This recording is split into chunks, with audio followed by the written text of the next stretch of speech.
شهر 4 2021 في هانسبورغ في جنوب افريقيا. الناس اللي مستثمرين في منصات اف ار كريبتو وصلهم واحد الخبر، وهذا الخبر سيدي كان كافي باش انه يسكت القلب ديال اي واحد. الخبر تيقول ان الشركه تعرضت لهجوم كبير من القراصنه، والنتيجه كانت اختفاء ديال الفلوس ديال كاع المستثمرين.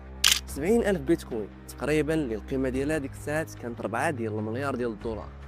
ولكن صحاب ديال المنصه طمنوا المستثمرين وقالوا لهم باللي التحقيق راه خدام دابا، وحنا راه قربنا باش نرجعوا لكم فلوسكم. في هذيك اللحظه طلبوا منهم باش ما يهضروا لا مع البوليس ولا مع المحامين، وقالوا لهم باللي هذا الشيء يقدر يضر عمليه ديال استرداد ديال الفلوس. واللي ما كانوش عارفين المستثمرين هو باللي في نفس اللحظه موالين المنصه كانوا بعاد الاف ديال الاميال على جنوب افريقيا وغاديين شي جهه اللي ما عارفها حتى شي واحد، وكانوا معهم الملايين ديال الدولارات. وهذه هي الحكايه ديال اليوم، قصه ديال جوج ديال الدراري او لا جوج ديال الخوت اللي قدروا باش انهم يديروا اكبر عمليه ديال احتيال في تاريخ العملات الرقميه، واختفوا بلا ما يخليو حتى شي اثر. خونوا اكثر من 4 ديال المليار ديال الدولار.